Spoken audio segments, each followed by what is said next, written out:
Genesis, Genesis, Genesis. Common meanings.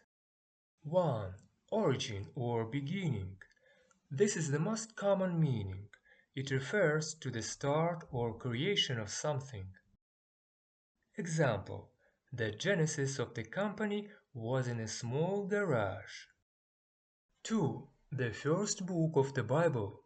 In religious context, Genesis is the name of the first book of the Bible, which talks about the creation of the world and early human history. Example: in Sunday school, we read stories from Genesis. When we talk about the genesis of something, we are usually referring to how it all started. For example, if you are talking about the genesis of a new technology, you are discussing how it was invented and developed.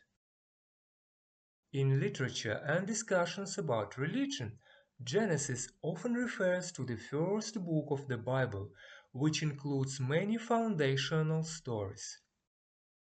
That's all for now. If you like this video, please subscribe for more learning adventures. Thank you. Bye.